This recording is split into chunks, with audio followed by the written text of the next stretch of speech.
This both has positive aspects to it, but also some negative aspects to it, and that is that both Uber and Lyft is reducing the amount of people they are hiring. After Uber announced that it was cutting back on hiring and other expenses due to economic shutdown, rival Lyft is doing the same, according to the Wall Street Journal, given the slower than expected recovery and need to accelerate leverage in the business. We've made the difficult but important decision to significantly slow hiring in the US. The good part is there are no layoffs planned. However, on the negative side, the decision means the company will give priority to fewer initiatives and not fill many current open roles, focusing instead on critical roles that support its core rides business. Here's what I find very interesting about this, is they didn't mention specifically drivers. I think they're more talking about the internal team of Uber and Lyft in terms of their people hiring kind of behind the scenes, managers, tech associates, whatever the case is, and reducing the amount of people they're hiring, and of course they're not laying anybody off. What I'm thinking is, although yes, let's say you do want to work for Lyft, you want to work for Uber, it's going to be tougher for you, or maybe near impossible to get a job now as reducing hiring.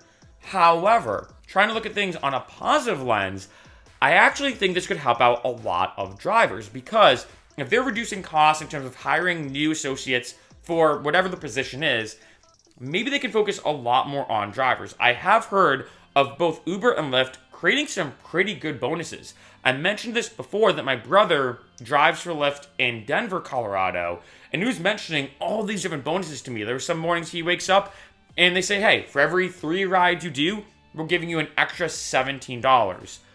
I don't know why $17. I feel like that's a very random amount, but if you think about it, that's almost like a little bit more than $5 per ride extra on top of what you're making. He's told me about a bunch of other bonuses, especially if there's a sporting game going on, if there's an event going on, a concert, whatever the case is. And I've even talked to some drivers in Austin, Texas when I was living there earlier this month for an entire month, in the month of March, and a driver was telling me that with some bonuses, he drives 4 to 5 days a week, he makes $100K plus every year driving specifically for Uber, and he said because the bonuses are really good, and if he times it out right, he can make a good amount of money. A lot of other drivers told me the same thing in Austin. So depending on the area, obviously the bonuses change, but I do know both Uber and Lyft is bringing in a lot more bonuses. And I think with them reducing the amount of people they're hiring, I feel like that means that money has to go somewhere. And what I'm really hoping for is that money starts getting put in the drivers' pockets. As we know, I've mentioned this in a bunch of other videos, drivers are not making what they used to make, and it is very unfortunate, especially with the pandemic mixing a lot of things up. I mean, not just ride sharing, but everything in the entire world. I think as a result of the pandemic and ride sharing and that effect, that was a tricky thing for a lot of drivers, being like, well, do I even drive anymore? Do I go back out on the road? Am I going to make more money than when I was driving before the pandemic, or less money? Like, what's going on? And I'm hoping that in a, like I said, an optimistic way of looking at this, that money that Uber and Lyft is not going to be using to hire new associates behind the scenes is going to be put towards the drivers. Now, one thing I am curious about is, will this mindset of hiring less people, will this then translate into hiring less drivers?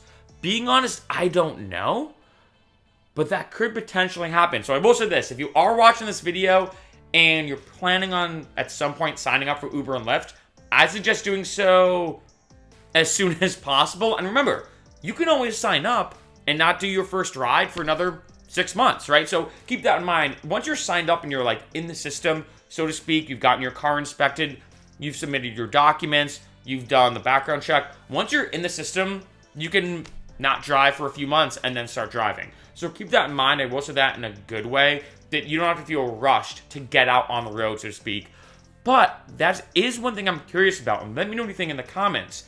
Do you think that the whole idea of hiring less drivers could actually be a thing? And this is almost the first breadcrumb that leads up to that. I mean, it would make some sense to me that both Uber and Lyft says, you know what, we're not going to give out the bonuses anymore. You know, I was reading in a couple other articles how they interviewed drivers who said, look, and I've mentioned this in other videos too, I signed up to drive for Uber and Lyft. I got that huge bonus. And then I stopped driving because that bonus or the sign-on bonus was great. But after that, the amount of money I'm making is not that good. So I'm just going to stop driving. And I guarantee Uber and Lyft is losing a lot of money on their sign-up bonuses. So I could see them saying, look, we're not going to sign up as many drivers anymore. We're just going to focus on the drivers we have and pay them the amount they should be getting paid. I mean, even in New York, I've heard it's, if anything, impossible to now sign up as an Uber and Lyft driver just because there's so many. And so that effect of New York and what's going on in New York, that could definitely be something that happens in a lot of other areas in the country, especially major cities. Boston, Miami, Chicago, LA, Vegas, etc., etc. Now, like I said, I honestly don't know, but if they're already willing to do this when it comes to their internal side of things, in terms of their associates and employees working behind the scenes for Uber and Lyft, I wouldn't be surprised if this also spreads to drivers, because they might say, hey, you know what? It costs us more money to acquire new drivers, both in the sign-up bonuses, the customer acquisition costs, in terms of marketing, etc., etc.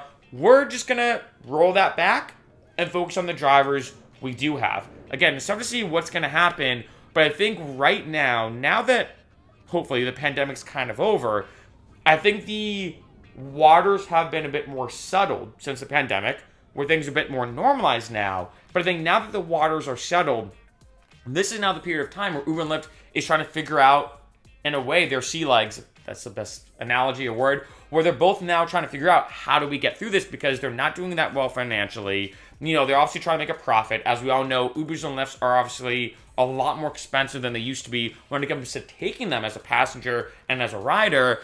I think there's a lot of tricky things going on with both companies and with ride sharing in general. And I think this is one sign, and I think this might be a small breadcrumb of what's to come.